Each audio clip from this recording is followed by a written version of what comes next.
Okay, so last 30 minutes. We're gonna go finish up to get you guys ready for your drone flying in the afternoon. And we're gonna go starting off with batteries. Short and simple, batteries go boom.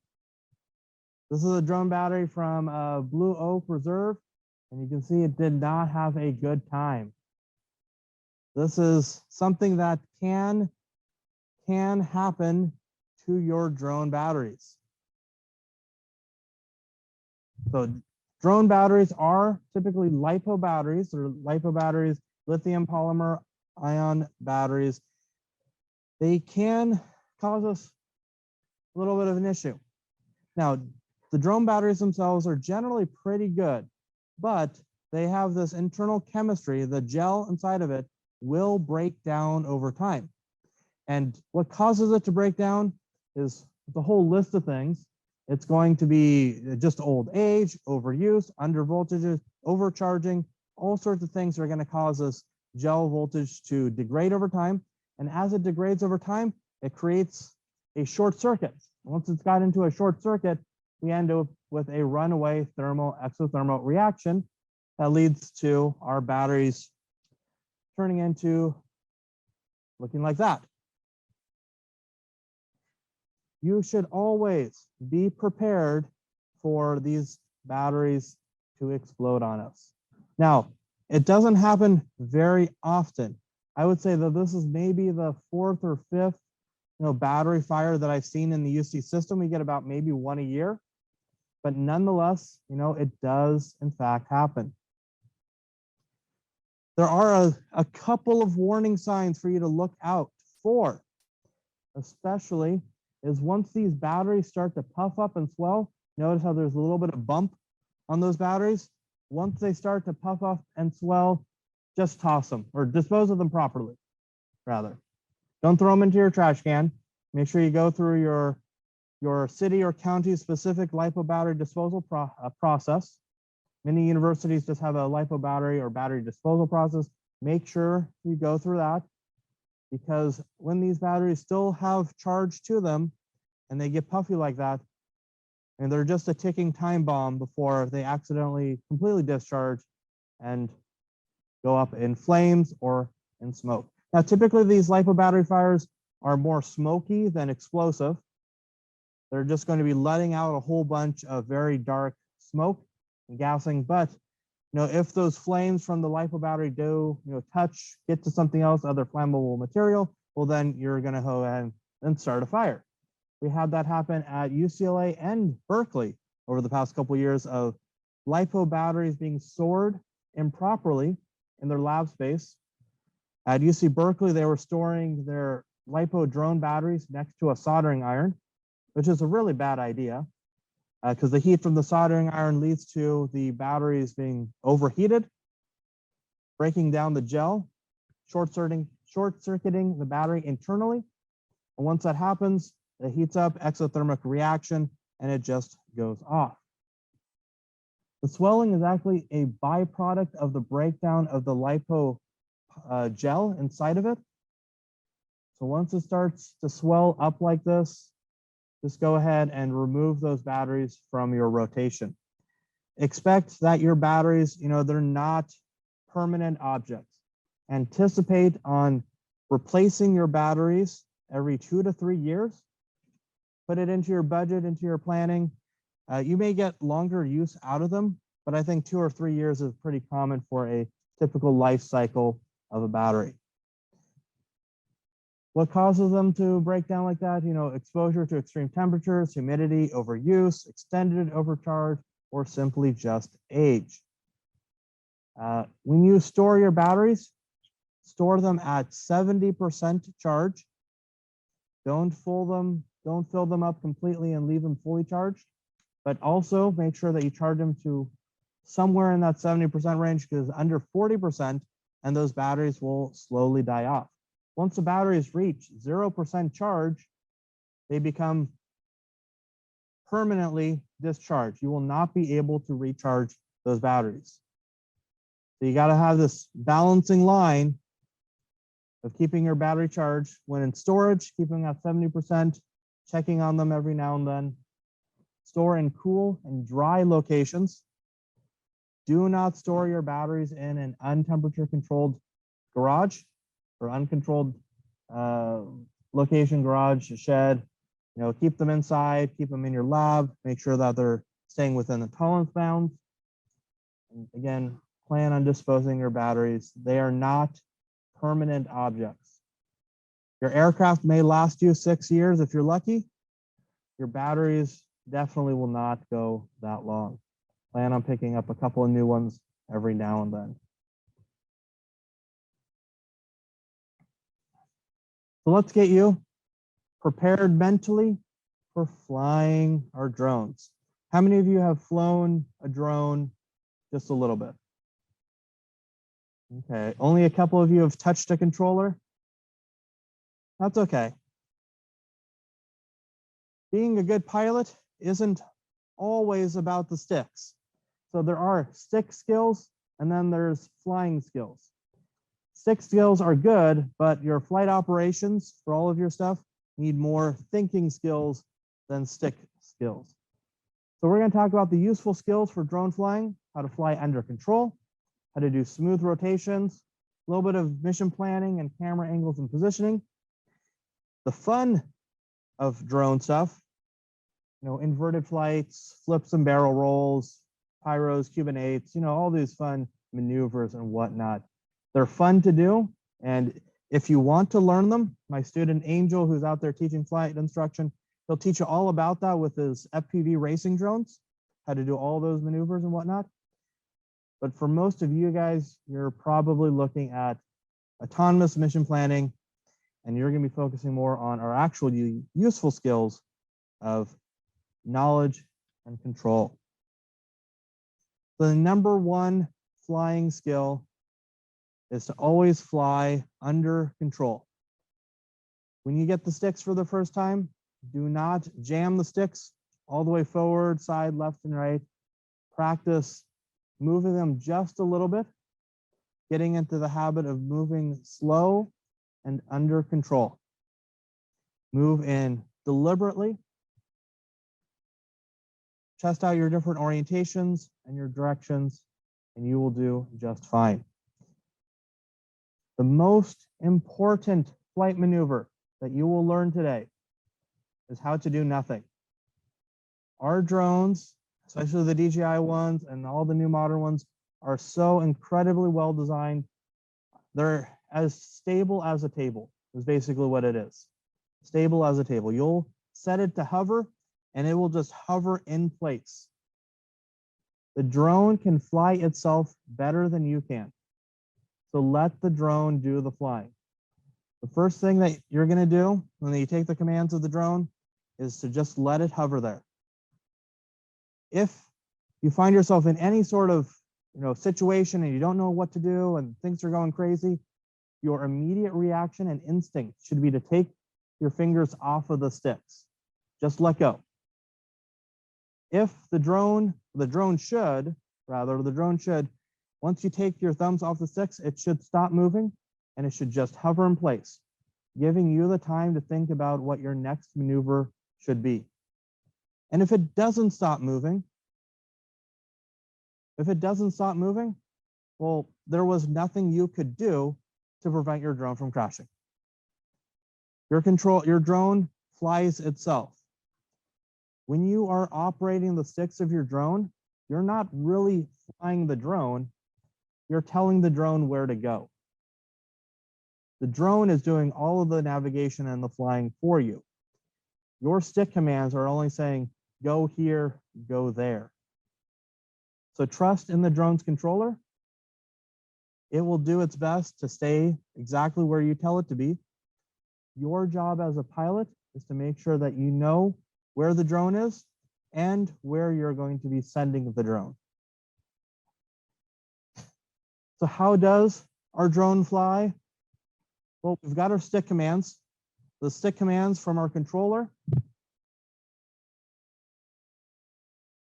The stick commands from our controller right here.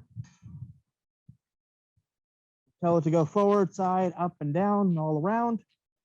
The commands go to the autopilot on the drone itself. Your commands are just telling the drone where you want it to go in three-dimensional space. If you want it to go forward, if you want to go backwards, to the left or to the right. It's going to use its GPS and its onboard sensors to know where it is at all times. So when you tell it to go to the left, it's going to go, well, I know my GPS position. I'm just going to go to the left by some amount, and we'll figure out how to control the motors in order to get us there. So that onboard processor is doing all of the work for us. And of course, once we get the hang, once we understand and get the hang of maneuvering the drone by telling it where to go with the stick commands, well then it's not too much of a stretch to understand how we do our autonomous flying. Because all of those software, the Pix4D, capture, drone deploy, it's just using those same basic commands of here's where I want the drone to go, and here is how it's flying. So you'll get a chance to play with this one this afternoon. You'll draw the polygons and you'll click the buttons. Flying autonomously is actually kind of boring because that's literally all you do. You draw the polygon, you click launch, it takes off, and it does its little grid pattern, and then it comes down and lands. If it works perfectly, you're actually not even touching the controller anymore. You're just hitting a couple buttons and it does all your data collection. Wait for it to come down, grab your drone, grab your data, switch them all out, launch it, stick it back in the sky for your next flight.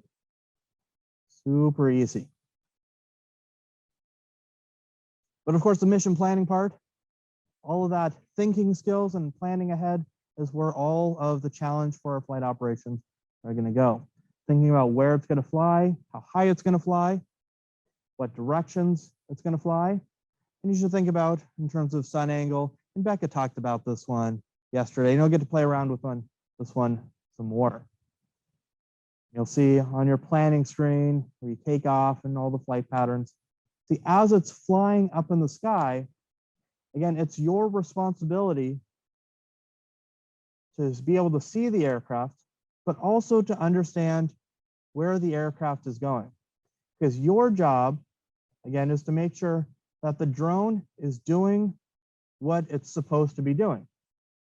You'll be able to follow the drone as it's following on the grid and see, is it following the grid pattern that we specified? But you'll also want to communicate that information to the rest of your team, because you'll be working out as a team, talking with your visual observers, your flight crew, making sure that you're keeping an eye on the sky for other intruding aircraft and all of that other challenges for keeping a good, safe environment. So when we're doing our drone flying by the sticks, our manual flying, that's the coordination of our stick commands. You're going to be very precise on your movements, and you should be very spatially aware of where the drone is and everything around us. This is kind of the tier of your importances. When it comes to autonomous flying, the most important thing for you to think about is where the drone is at all times as it's flying. But there are, of course, other challenges. The more that you do autonomous flying, the more that you're going to forget how to fly by the sticks. Because you just get so used to just hitting the two buttons, and you forget all the other little buttons. There's a lot of buttons on this controller. There are 2 sticks, and this is a smart controller, so I got 1, 2, 3, 4, 5, 6, 7, 8, and then 2 dials right here, and then 2 more buttons on the back. I forget what half of these buttons do. Right, and I've been flying for a very long time. But once you get out there on the field and start flying the drone, it's actually pretty simple. The most important step, whether you're flying manually or through autonomously, is all about pre-planning for safety. There's a whole bunch of tips and tricks about how we can maximize our batteries. Becca talked about this one yesterday. Always fly to the farthest away point to begin with. Run perpendicular to the wind. Try not to fly into the wind. All that other fun stuff. And these slides, of course, will be available.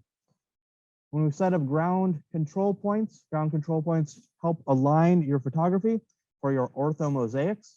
Make sure you pick out some good ones. Good ground control points or checkerboard patterns where you can find an exact coordinate for the intersection of those two lines.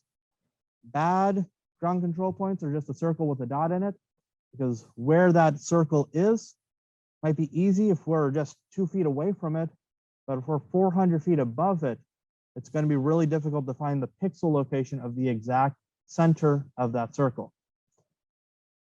To use our checkerboard patterns for your ground control points. Now they don't have to be super good. You can get, there's a company called Propeller that makes these arrow points that are these GPS enabled ground control points. You put them out there, it's got GPS already on it with an RTK system. So it records its own location as a ground control point. That's the high-tech fancy solution. The low-tech solution is you pick up a piece of plywood from Home Depot and you just spray paint it.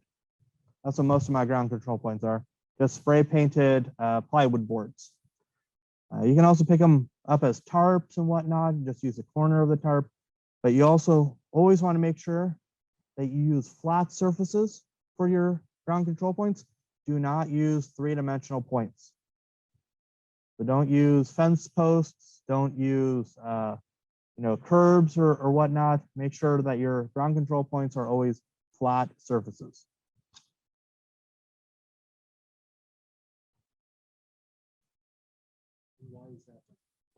Why is that? Oh, because when you go afterwards for your post-processing, your three-dimensional ground control points are going to be difficult to identify accurately.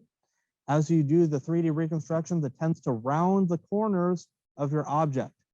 So if you were to pick this corner as a three-dimensional ground control point, when you do your 3D reconstruction, this corner may not actually exist because the rounding of the surfaces may put it down here or over there or stretched up here, and then you lose all accuracy of utilizing that one as a known reference point. Did you say fly perpendicular to the wind?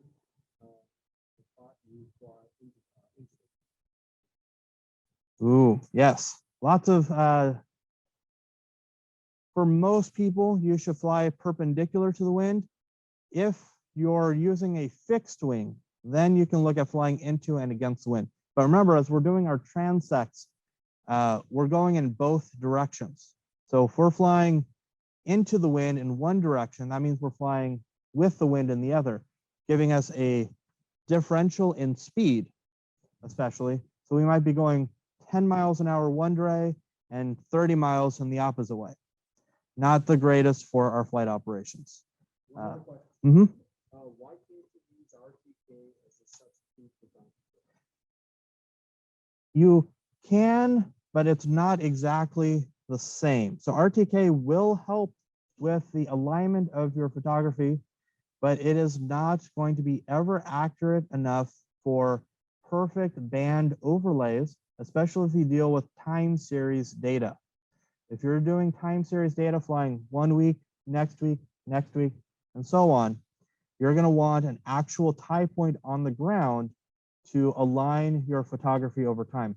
Your RTK systems will be good for the same day alignment, but it still may be drifting or not perfectly aligned through a time series. In addition, some of our drones RTKs, again, we pointed out that not always are the RTK GPS measurements making it into the EXIF metadata of the pictures themselves. And so you don't want to be completely reliant on those. Okay, well, we're running out of time. I had a fun activity plan, but I guess most people might prefer to eat lunch instead. So we'll skip that one. It's a fun one, though. No, it does not involve burning batteries. It involves checklists. See, we're all terrible to some degree at memorizing long lists of things to do. And when it comes to preparing for our drone flights, we've got to remember to check the weather, check the drone, check the propellers, check the batteries, check the voltages, check the transmitters, check the antennas, right? The list goes on and on and on. And unless you're doing this one pretty regularly, you're likely to forget a step here and there. It happens to everyone. That's why in aviation, we always use checklists. We have this all written down and we just go through the checklist, says, okay, do we check this? Do we check that? And it makes it so that we don't forget all of those little things. Now, checklists come in all sorts of types and varieties. Sean had some good ones posted yesterday. But here's another thing that I also use. Instead of printing them out on a piece of paper and putting them on a clipboard, my students pick up, these are play call wristbands for Pee Wee football and football and whatnot. You just stick your checklist right here. Put it in here, you get these bands, $10 from Amazon, Walmart, whatnot. Put your checklist in here. You never have to forget about dropping it, losing it, forgetting it, handing over clipboards and whatnot. Right? You just put it right there.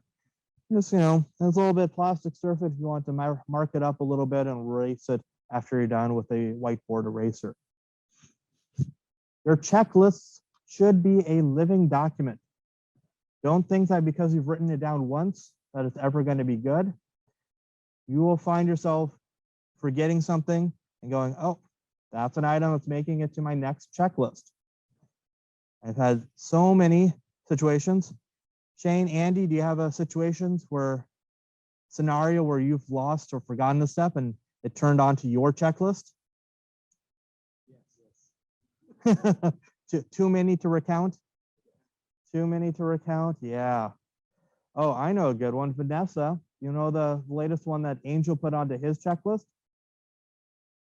Because of your first flight training exercise? You want to yell that story out?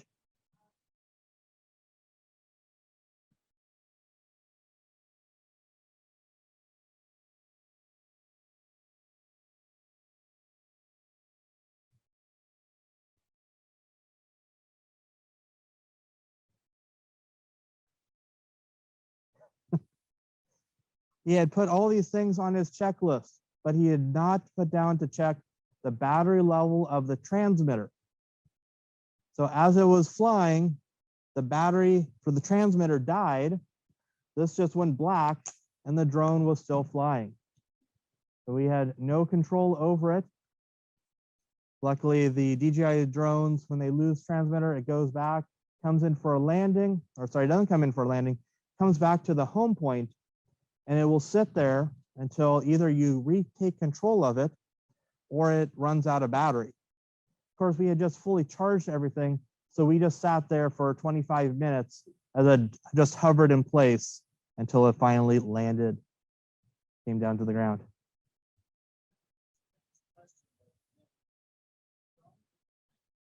Can a drone be hacked? Most of the answer is yes, sort of, but not really. So if you're a hacker and you know how to manipulate the radio signals, then yes, you can definitely hack it. They're not super secure. In general, though, I mean, they're not unhackable, but they're difficult to hack. In regular practice, you're not going to see too much interference, unless there's actually someone really trying to hack into your drone. Question?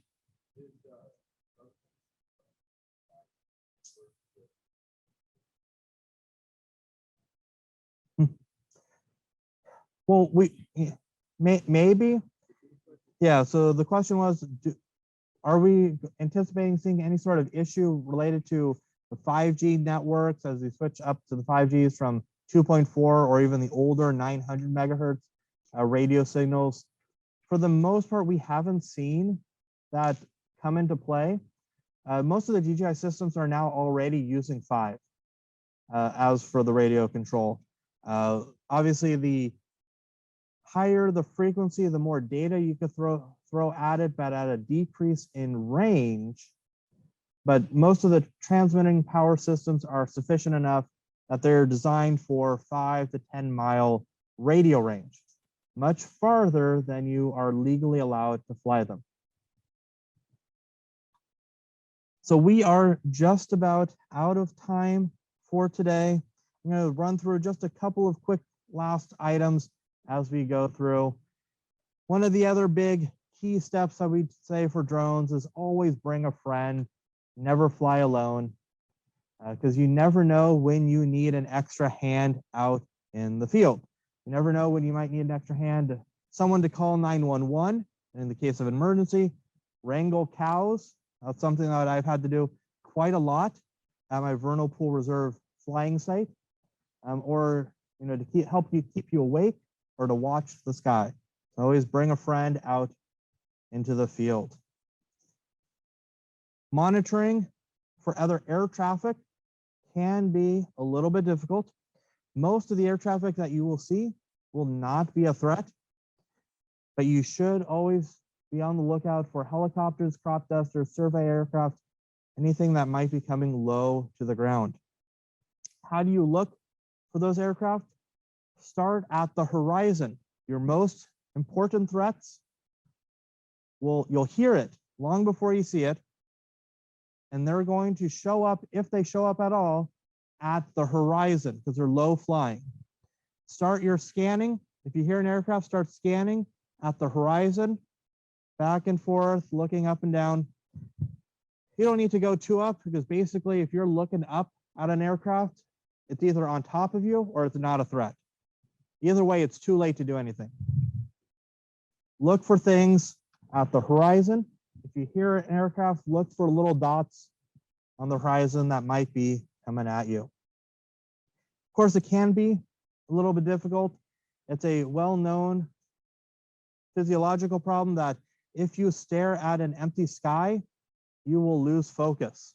You will easily lose focus, and then everything that's little and tiny out there will just become somewhat invisible. So as you're staring through the sky, especially clear blue skies, make sure that every now and then you look at an actual object on the horizon and then go back to scanning the sky for intruding aircraft. Before every flight, talk it over with your crew what to expect. They are part of your team. They should know what to expect. Is this drone going to go high? Is it going to go low? Is it going to go far? When are they making their left turns and right turns? Everyone should be on the same page before you start flying. You want to entrust them with the ability to tell you if they think that something's going wrong, because it's going to get somewhat complicated out there. Lots of other things to consider. How do you even agree on a terminology? Sometimes we refer to drones as drones or aircraft or its or things or she's and hers and whatnot. Establish a common phrase book so that everyone knows what we're talking about. You'll have an opportunity to work this over with Sean while you're out there. Emergency action plans. There will be an emergency out there, always. Sometimes it's just a low battery, sometimes it's a flyaway. Your flight crew should know what to do when these things happen, before they happen, because as it's happening, it's too late.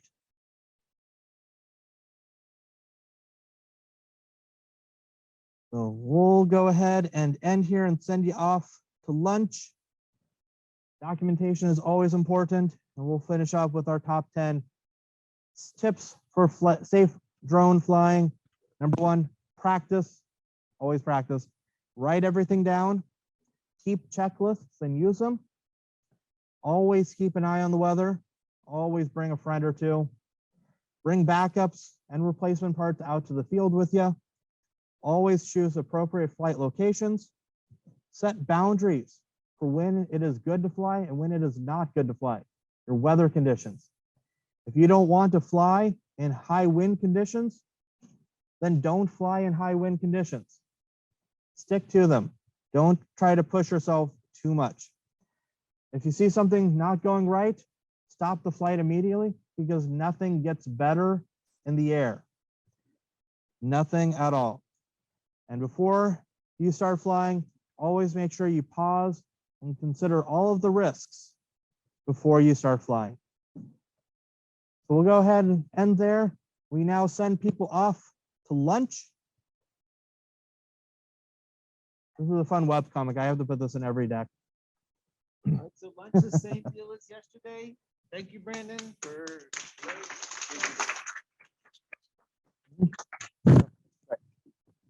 And at 2 o'clock, it's your turn to fly. So have fun this afternoon. Bring water. Tech support hours at 1 o'clock, 1 to 2, and 1:13 down the hall. Zoom people, feel free to join us again at 2 o'clock if you want to get another round of similar talks to this morning. But thank you, everybody, and have a great lunch.